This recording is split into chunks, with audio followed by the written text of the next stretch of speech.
할렐루야 샬롬 하고 우리 인사합니다. 할렐루야 샬롬 샬롬 샬롬 샬롬 샬롬. 하나님 사랑합니다. 여러분 주 안에서 사랑합니다. 오늘 누가복음 7장 말씀이죠. 31절에서 35절까지 우리 함께 읽었습니다. 31절에 또 이르시되 이 세대 사람을 무엇으로 비유할까? 무엇과 같은가? What are they like? 이렇게 이런 제목으로 함께 은혜를 나눕니다. 31절에 또 가라사대 이 세대 사람을 무엇으로 비유할꼬? 무엇과 같은가? What are they like? 32절에 보면 비유컨대 아이들이 장터에 앉아 서로 불러 가로되 우리가 너희를 향하여 피리를 불어도 너희가 춤추지 않고 우리가 애곡을 하여도 너희가 울지 아니했다 함과 같도다 이렇게 말하고 있습니다. 여러분들 가끔 좋은 명화 같은 거 아주 옛날 것도 다시 돌려볼 때가 있죠. 우리가 영화를 보는 이유는 여러 가지 이유가 있겠지만 가장 큰 이유는 감동을 얻기 위해서, 어떻게 보면 또 대리만족, 영화도 그렇고 또 오래됐어도 드라마 같은 것도 보면 저 같은 경우는 가끔 지나간 옛날 것들을 보고 또 보고 한번 보다 보면은 나중에 보면은 꽤 여러 번 반복해서 보는 경우가 있습니다. 그 감동이 좋아서 그게 누군가가 주인공이 너무나 잘 되거나 아주 행복하게 되거나 행복하게 해주는 사람을 보면서 아주 기뻐요. 제가 아주 마음이 기뻐지고 훈훈해지고 이런 감동을 얻기 위해서 저는 가끔 봅니다. 아무 생각 없이 시간이나 때우려고 보는 사람도 가끔은 있을 수 있겠지만 우리 세대는 감동을 위해서라면 돈을 아끼지 않고 시간을 아끼지 않죠. 감동, 한 문자로 감동 보면 크게 느껴서 마음이 움직인이라고 해석이 나와 있습니다. 명사이기도 하고요. 현대인들은 어지간한 일에 쉽게 놀라지도 않고 쉽게 슬퍼하지도 않고 쉽게 기뻐하지도 않습니다. 신문에서 날마다 사람들이 사고로 죽고 굶어 죽고 전쟁으로 죽고 자살을 하고 천재재변으로 떼죽음을 당해도 눈물도 쉽게 흘리지 않는 사람들이 현대인들의 대명사가 되고 말았습니다. 그래서 오늘날 현대인들은 감동에 상당히 목말라 있어요. 그러면서도 누군가 자신의 마음을 움직여주기를, 그렇기 때문에 이런 명화 같은 거를 아주 오래된 것도 또 다시 반복을 해서 상영을 하고 또 만들고 편집을 다시 해서 만들고 그래서 또 나오기도 하죠. 명화나 또 연극도 아주 유명한 연극들은 반복해서 이렇게 상영을 하기도 합니다. 공연을 하기도 하고. 그래서 점점 더 큰 자극을 찾아다니기도 하죠. 슬픈 드라마에 심취하기도 하고 슬픈 영화를 보기도 하고 감동적인 소설을 읽고 또한 음악을 듣고 그림을 보고 사진을 감상하는 거의 모든 대부분의 문화활동은 감동을 추구한다고 해도 과언이 아닙니다. 심지어 회사나 가게에서도 고객 감동을 외치고 고객들의 마음을 움직이려고 아주 애들을 씁니다. 어찌 보면 마음을 움직인다는 것은 그 사람의 전부를 움직이는 것이 아닐까 하는 생각도 듭니다. 마음이 움직여야 몸이 움직이고 생각이 움직이죠. 근데 대개는 또한 이렇게 의례적으로 인위적으로 막 움직이려고 하는 그런 것들을 거부하기도 합니다. 제가 오늘 아침 새벽녘에도 그런 문구 하나를 보고 이거 맞는 말인데도 공연히 거부감이 들어 일어나요. 은혜 주일 준비 잘 하시냐고 하면서 얘기가 은혜를 받으면 은혜 받은 걸로 끝나지 말고 거기까지 딱 뜬 걸 보고는 그냥 뒤는 보지를 않고 나중에 눈을 감고 그렇지 않아도 잠이 안 와가지고 새벽 내에 아주 새벽 2시에 깨가지고 고심을 했는데 그렇게 해서 아침 시간에 휴대폰을 한번 이렇게 보다가 문자를 보다가 그걸 딱 보고는 그걸 들어가서 읽을 마음이 딱 없어. 누워가지고 생각을 하면서 그게 틀린 말이 아닌데 왜 나는 왜 이렇게 거부감이 이렇게 들어올까 하는 생각을 참 많이 해봤습니다. 왜 이게 이 마음같이 이렇게 옹졸하고 편협하고 못됐나. 그러면 그냥 아멘 하고 무슨 묻는 마크 하나 보내주면 될 텐데 그냥 마음속에서 왠지 모르게 항상 보면 자기는 윗사람처럼 다 달관한 사람처럼 가리키려고 하는 그런 자세가 아주 마음이 아주 좋지가 않더라고요. 이걸 고쳐야 되겠죠. 예, 여기는 저보다 그 지식이 많은 사람들, 예, 많이들 계시죠, 보면. 게다가 아마도, 예, 저한테 들은 말씀의 대부분을 일주일만 지나면 다들 또한 잊어버리기도 합니다. 저도 잊어버리는데요, 뭐, 설교했던 것도. 그렇다면 왜 우리는 예, 교회에 나와서 예배를 예, 드릴까요? 어떤 사람들은 주의를 성수하기 위해서 나오신다라고 말씀하시는 분도 계실 거고, 우리가 주의를 지킨다고 하는 것이 단순히 교회 와서 시간만 때우다가는 출석의 의미는 당연히 아니죠. 그래서는 안 되죠. 하나님을 만나는 감동이 없다면 우리 예배는 정말 얼마나 공허하고, 예, 그리고 또한 형식적인 행사일까. 맞아요. 우리가 감동을 느끼고 나면 예, 은혜를 받았다 이런 얘기들을 많이 하죠. 그 은혜 안에서 내 생활이, 내 생각이, 내 삶이 변화가 있어야 되죠. 네, 변화하다가도 또 돌아가고 또 돌아가고 하는 게 우리 인간들의 모습. 아주 정말 부족한 우리 저희의 모습입니다. 그런데 그것을 갖다가 그런 식으로 딱 찍어서 그렇게 얘기를 해대면 다 자기는 아무 상관이 없는 달관한 것 같은 모습으로 얘기를 하면 그 맞는 말인데도 불구하고 안에서 뭔가가 반발이 일어나죠.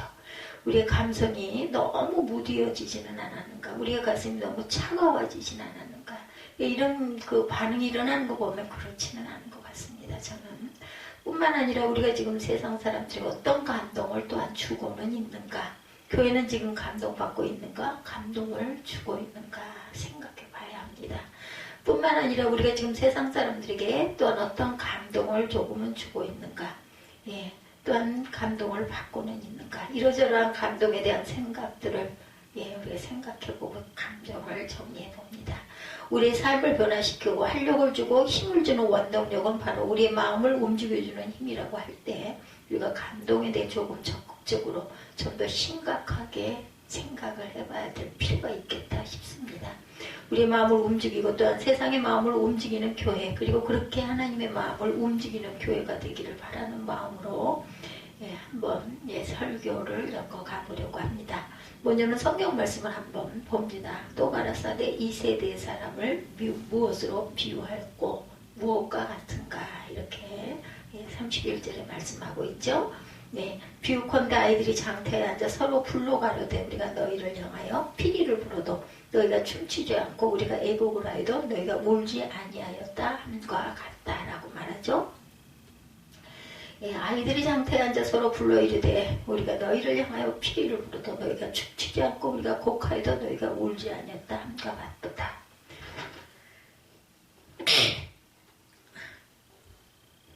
난방을 껐는데도 재채기가 나오네요. 하나님께서 이 세대와 사람을 비유로 말씀합니다. 장터에서 아이들이 앉아 있어요. 장터에는 예나 지금이나 사람이 많죠. 가끔 보면 아파트에도 요즘도 보면은 예전식으로 장이 있습니다. 예수께서 이 사람의 비유로 말씀하고 있죠. 세대 사람들의 비유. 아이들이 좋은 놀이터. 예전에는 정말 그 장터가 아주 뭐라 그래 하는, 장 있으면 그냥 잔치가 일어나는 것 같은 그런 모습들이었죠. 아이들은 사람들이 많이 드나든 장터 있는 공터에서 놀고 있었어요. 그런데 아이들이 무슨 놀이를 했는지 보면 32절에 우리가 너희를 향하여 피리를 불어도 너희가 춤추지 않고 이렇게 나오고 있죠. 32절에 우리가 애곡을 해도 너희가 울지 아니하였다 이렇게 말씀하고 있습니다. 이 구절을 볼 때 아이들이 결혼식 놀이와 장례식 놀이를 했던 것으로 보여요. 한쪽 아이들이 결혼식 놀이를 하느라 피리를 불며 잔치 흉내를 내고, 또한 다른 아이들이 춤을 추지 않았다는 것, 흉내를 내는데, 또 장례식 놀이를 했는데 전혀 울지 않았다는 것입니다. 본문이. 이 말씀을 읽으면서 보통 요즘 시대 사람들이 아무 것에도 감동을 느끼지 못하는 것을 꼬집어 말씀하시는 것은 아닌가. 근데 말씀을 준비하면서 추석에 보니까 새로운 시각으로 본문을 보게 됩니다. 이 본문에서 아이들은 누구예요? 이 아이들이 바로 우리들이죠. 비유를 하고 있습니다.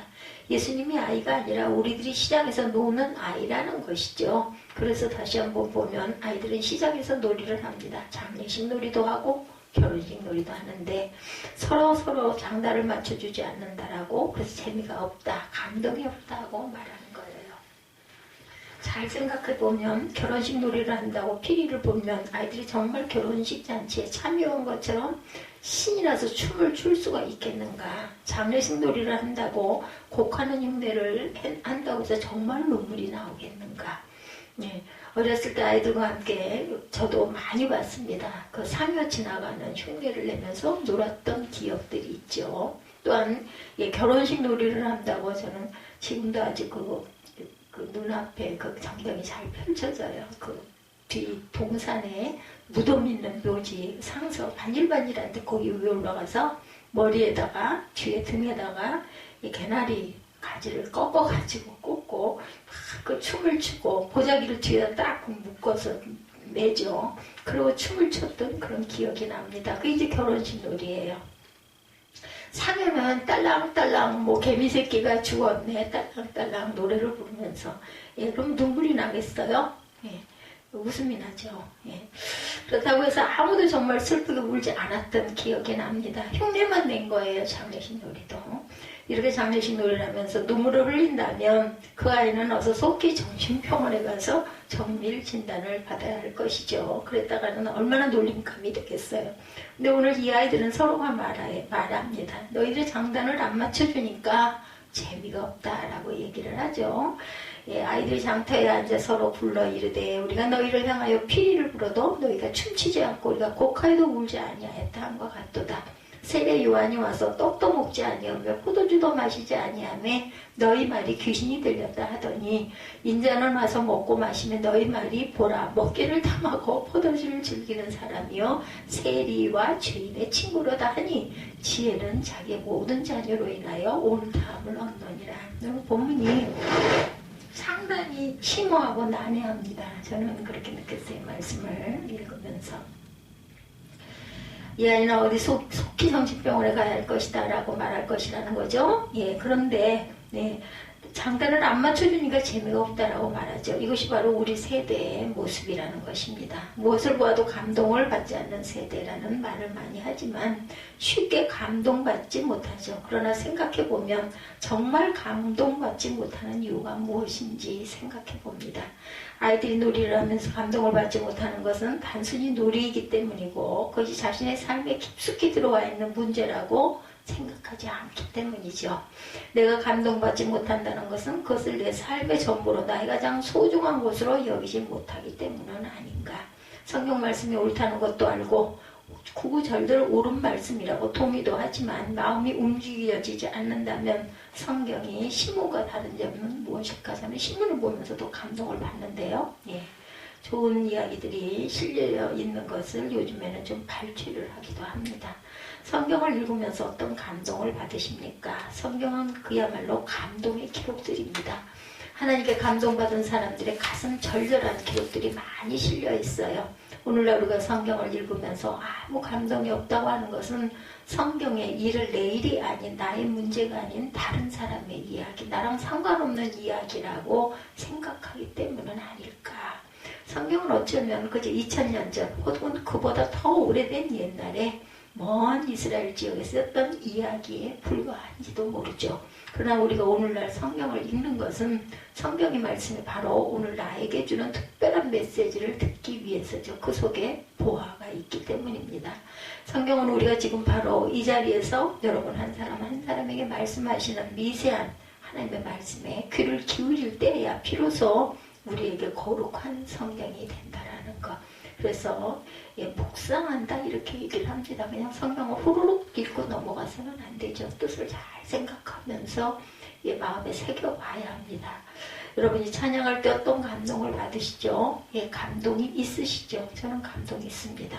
단순히 곡조와 선율이 여러분의 감정을 자극해서 주는 감동을 말하는 것이 아니고 그 가사 한 소절 한 소절이 여러분의 가슴 깊은 곳에 내 가슴을 찌르고 그 찬양이 나의 고백이 돼서 이 찬양이 바로 내 마음입니다 하는 마음으로 찬양을 부르고 있을 때 우리 마음에는 기쁨이 오기도 하고 벅찬 감동으로 눈물이 나기도 하죠. 그렇지 않다면 우리가 아무리 아름다운 곡조로 노래를 불러도 그냥 노래에 불과할 뿐이에요. 그래서 그런 얘기 많이 하죠. 찬양은 뭐 노래를 꼭 잘 부르는 아니면 전공을 한 사람들이 그렇게 막 목청을 높여서 꼭 부르는 것만 감동은 아니다 이런 이야기 많이 합니다. 아무리 멋진 반주를 하더라도 이런 마음의 고백이 없다면은, 그죠? 감동이 없다면 그냥 소리에 불과한 것들. 하나님이 살아계시다는 것을 처음 느끼는데 감정을 가지고 계신 분들은 그날을 잊지 못할 것입니다. 은혜 받았을 때, 하나님 성령 받았을 때 그 감동 여러분들 아마 느끼실 거예요. 모태신앙을 가지신 분들은 맨 처음 교회 왔을 때 감동을 갖고 있지 못하는 분들도 많다고 그래요. 그런데 또 그분들은 그분들 나름으로 계속 꾸준하게 교회를 다니시기 때문에 그 뿌리가 또한 상당히 깊다, 이런 이야기도 있죠.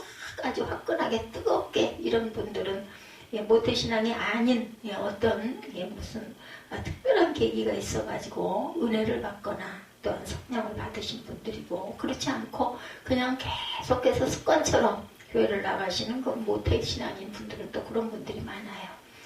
어떤 분이 군대에 있을 때 기억을 참 잊지 못하겠다라고 적어놓은 글을 제가 봤습니다. 이거 논산훈련소 하면은 처음에 훈련 받을 때 제일 많이 가는 곳이 논산이라면서요. 전라도. 훈련을 받고 나서 단체로 교회를 갔던 그때 감동. 그때 그는 교회가 얼마나 좋은 곳인지 처음으로 몸소 깨달았다 그래요. 그분은 교회 갔더니 초코파이를 주더라죠. 군인 아저씨들이 그 초코파이 얘기 참 많이 하는 거 저도 들어요. 저는 뭐 군대를 안 가니까 모르는데 주변에 여러분들이 집안내 분들이 그 초코파이 얘기는 아주 공통이에요, 보면. 그래서 그 초코파이가 유명해진 것 같아요. 수많은 주일학교 선생님들께서 사주셨던 간식이 그렇게 많았지만 그날 먹은 그 초코파이 맛을 잊을 수가 없어가지고 정말 잊을 수가 없다는 이야기를 합니다. 그리고 그때 교회 가서 찬송을 부를 때 그렇게 가슴이 벅차오르고 눈물이 나서 목이 메이고 찬양을 불렀던 것도 처음이라고 그래요. 집 떠나가지고 정말 고생스러운데 그 초코파이 맛이 얼마나 달아요. 그러니까 그거 하나를 먹고 찬양을 부를 때 그러니까 얼마나 그게 마음에 감동이 왔겠습니까. 무엇보다 교회 안으로 들어서면서 느끼는 그 편안함. 부모님께서 목회를 하시는 분이셨다고 합니다. 언제나 교회에서 살았다예요. 그 집이 교회였답니다. 그런데 군대 가서 교회를 딱 하고 들어가니까 우리 집에 온 것 같은 편안한 분위기, 감동이 왔다는 거죠. 정말로 오랜만에 부모님을 만난 기쁨으로 나는 그 아주 기분이 그렇게 좋았대요. 평안한 긴장이 한꺼번에 풀리면서 눈물의 기도를 드리게 되었다고 하네요. 이게 그 교회가 집이었던 분의 감동, 하나님이 주시는 은혜와 사랑이 아니었을까. 우리 아들도 그랬으면 참 좋겠네요. 교회가 집이라고 했다 교회라 했다 요즘에 그 얘기 잘해요. 뭐 집이지 뭐 이런 소리 합니다, 본인이. 근데 이런 하나님과의 극적인 만남, 여러분들도 아마 있으실 겁니다. 예전에 감동을 받았는데 지금은 감동을 받지 못하는 그런 경우 왜 그럴까 하는 생각을 하게 되죠. 말씀 속에서도 마찬가지입니다. 하나님은 여전히 그 자리에 또 옷같은 모습으로 계신데 여전히 여러분은 신앙을 가지고 있는데 하나님이 항상 함께 계신데도 불구하고 날마다 교회에서 예배도 드리고 찬양도 하고 있는데 뭐 일주일에 한 번, 어떤 분들은 2번, 3번, 아니면 뭐 새벽마다 뭐 이런데도 왠지 모르게 감동이 자꾸 무감각해져 가고 있는 가장 큰 이유는 무엇일까? 너무 어쩌면은 익숙해져 버려서 다스해질 수도 있겠죠. 모든 것이 더 이상 새롭지가 않다라는 것, 식상하다는 그런 마음이 들 때가 있다라는 것. 근데 그걸 넘어서고 나면 여러분들 말씀이 그냥 읽기만 해도 마음에 기쁨이 오고 정말 더 계속해서 읽고 싶고 이럴 때가 분명히 옵니다. 그 고비를 좀 넘기고 나면 오늘 본문에 나오는 장례식 놀이나 결혼식 놀이도 처음에 했을 때는 꽤나 재미있었을지도 몰라요. 그죠? 그러나 시간이 지나면서 항상 똑같은 놀이를 아이들이 한다면은 참 그 식상하고 재미가 없고 그럴 때도 있어요. 신앙생활도 마찬가지일 때가 많다라는 거죠. 교회사를 볼 때도 그렇습니다. 초대교회 시대의 신앙 선배들을 생각해보면 얼마나 치열하게 신앙생활에서 목숨을 걸고 신앙생활을 했기 때문에 더 아주 그게 귀하기도 했죠. 우리 어린 날 어때요? 학교에서 수업 시간에서는 아주 그거 잊을 수가 없습니다. 아니 웃지 말아야 되는데 뭐 실마리가 하나가 생각이 나서 조금 킥킥 한쪽에서 웃기 시작하면요 정말 그 웃음 참는 거 너무나 힘들어요. 선생님 앞에서 딱 보이는데, 보고 계시는데, 아니 고개를 숙이고 웃어도 어깨가 자꾸 흔들리잖아요. 웃기 시작하면 정말 그 웃음 참는 것처럼 힘든 일, 눈물이 날 정도로 그거를 참으면서 웃었던 기억이 나요. 나중에 생각해보면 그렇게 웃을 일도 아니에요. 근데 몇몇 명이 하나가 그 웃는 게 이 전도가 되기 시작하면요, 모든 아이들이 숨을 죽여서 키득키득하고 웃다가 나중에 선생님한테 단체로 벌을 섰던 기억도 있습니다. 정말 이상하죠. 네, 그랬던 기억이 납니다. 정말 하지 말라고 하는 건 왜 그렇게 더 그렇게 웃음이 나고 웃지 말아야 돼. 아니 쉬는 시간에 웃으려고 생각을 해보면 별로 무섭지도 않아요. 그런데 수업 시간에 그랬던 기억이 지금도 아주 또렷하게 납니다. 그래서 초대교회 시대에 그 신앙 선배들을 생각해보면 정말 그렇게 기가 막힌 신앙생활을 했어요. 위험성 때문에 낮에는 집회를 할 수도 없었고 밤에 몰래 모이는 그분들, 비밀 집회 장소에서 십자가 표시도 아닌 물고기를 그려놓고 예배를 드렸던 그런 그 때가 있었죠. 그리스도인이라는 자신들만의 암호죠. 그러다가 지상에 모이는 것도 위험해지자 지하에 굴을 뚫어서 그 시신을 매장하던 지하 공동묘지 카타콤, 그래서 성지순례를 가면 거기를 꼭 가본다면서요. 지금은 뭐 아주 깊은 곳까지는 못 가고 그래도 뭐 한 20-30층까지는 내려간다고 제가 들은 것 같습니다. 그 아래에 모여가지고 그렇게 예배를 드렸다. 그러니 얼마나 그 예배가 귀했겠습니까? 그들이 모여서 긴장감과 위험감 속에서 드리는 예배, 생명을 걸고 예배를 드리는 거죠. 제가 그렇게 하다 붙들리면 죽는데, 처형을 당하는데. 근데 더 이상 이제는 위험이 없어요. 지금은 너무나 일상적이고 그냥 의례적일 수가 있다는 거죠. 주일이네, 교회 가야지, 설교 시간이네, 졸리네, 끝났네, 이렇게 예배를 드리는 분들도 많다는 것입니다. 주일 예배 끝하고 이제 끝났어, 이제 해방이야, 이런 마음들로, 그러니 무슨 은혜가 있겠어요. 빨리 끝나라 하고 머리를 땅에다가 탁 박고 누워서 있다 보면은 그렇게 달콤하게 잠이 온다죠. 보통 때는 자려고 해도 잠도 안 오다가도 그래서 수면제라는 얘기도 합니다. 말씀이 그렇더라도 그렇게라도 그 자리에 그렇게 있어라. 그러다가 언젠가는 하나님을 만날 날이 있겠지. 저는 마음으로 이렇게 내려다보면서 기도를 합니다.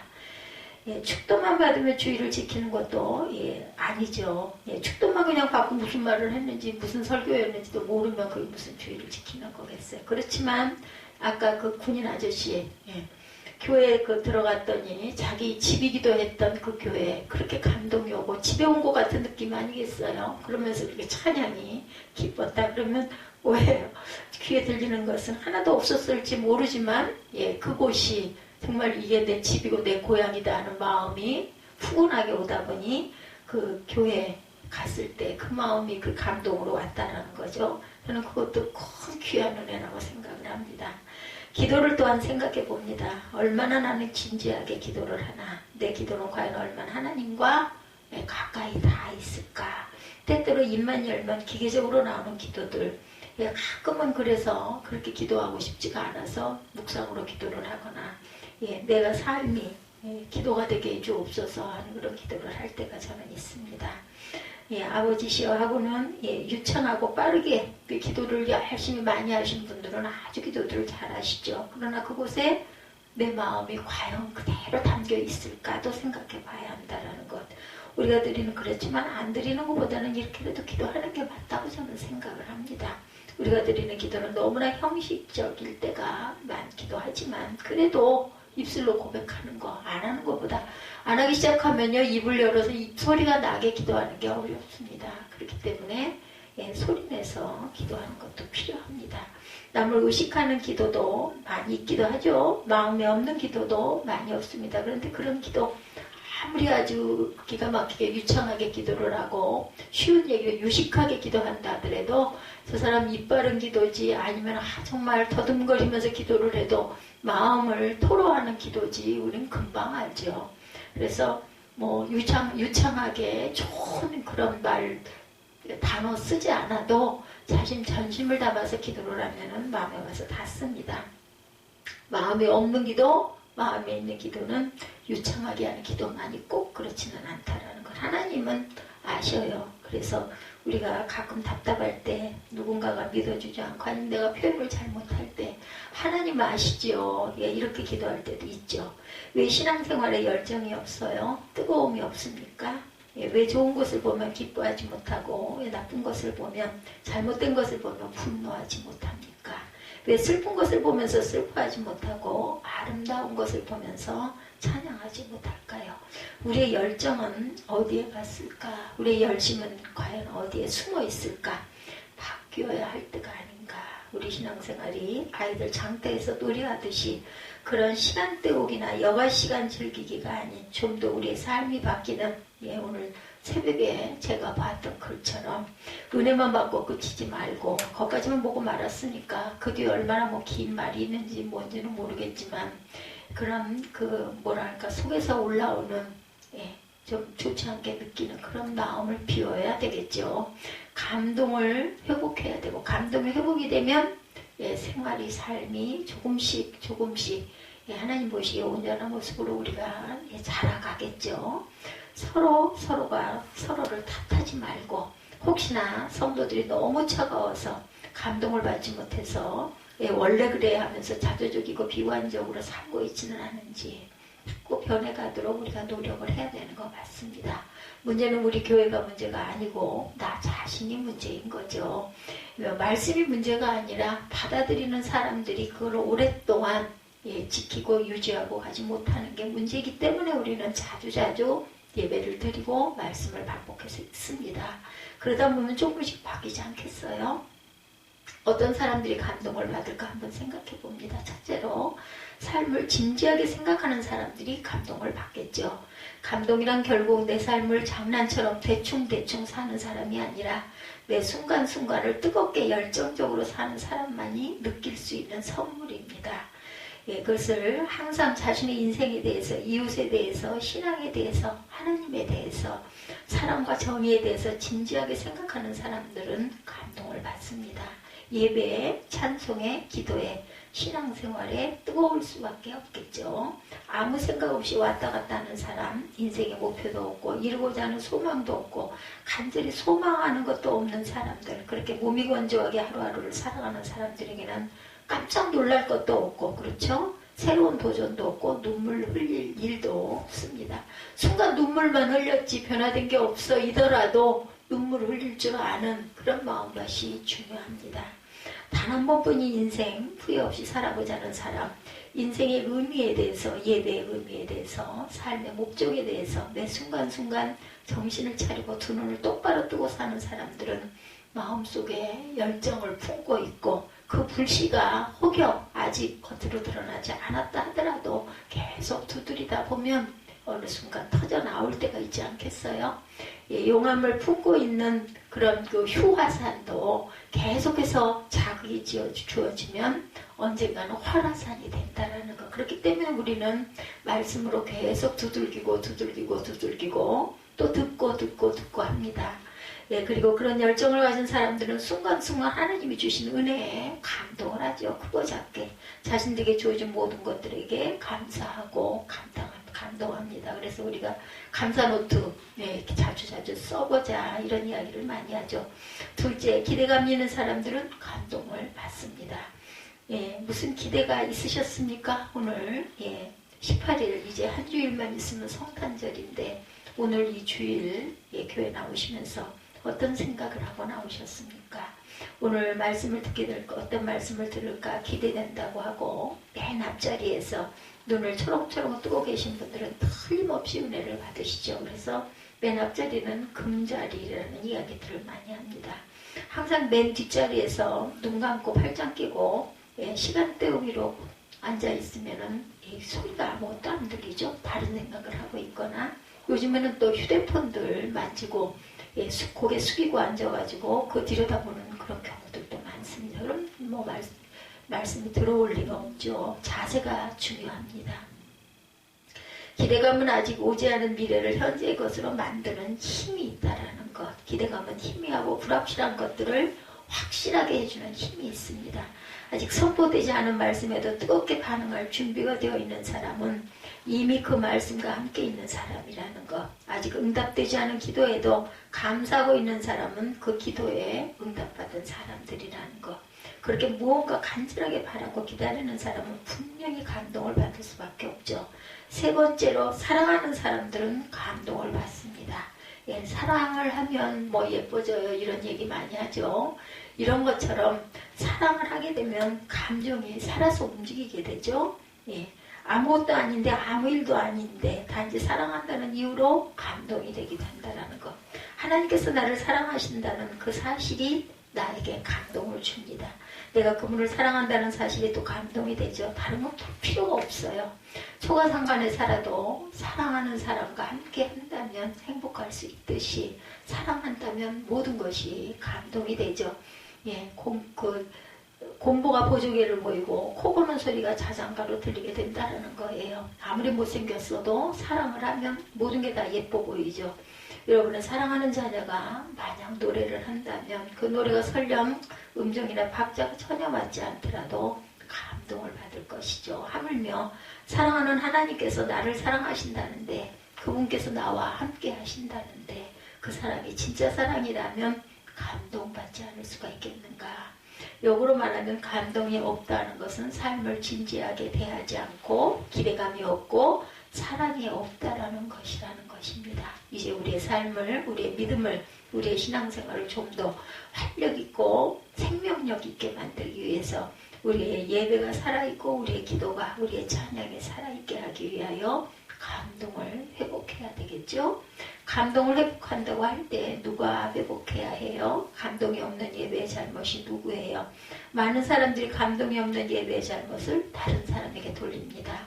설교가 별로라 감동을 못 받는다. 찬양이 마음에 안 들어 은혜를 못 받는다. 예, 혹은 건물이 지저분해서 이러저러해서 예, 누구누구 때문에 감동을 받지 못한다고 말들을 하지만 감동이라는 것 자체가 내 밖에서 일어나는 현상이 아니라 내 마음속에서 일어나는 일이라는 것. 내 안에서 내가 감동받을 준비가 되어 있다면 어떤 상황에도 감동을 받죠. 하나님은 원래부터 항상 이곳에 계신 분이라고 할 때 하나님이 계신 곳이라면 어느 곳에서든지 은혜를 받을 수 있어야 합니다. 신앙의 감격과 기쁨을 맛보며 정말 신명나게 기쁨으로 믿음의 길을 함께 걸어가는 저와 여러분들이 되시기를 어떤 상황에서라도 우리의 마음이 살아서 움직이고 예, 활력있고 생명력 있게 예, 진행되는 찬양이 살아있는 저와 여러분들이 되시기를 주의 이름으로 축복합니다. 오늘 누가복음 7장 31절에서 35절에 예, 무엇과 같은가 예, 이런 제목으로 함께 은혜를 나눴습니다.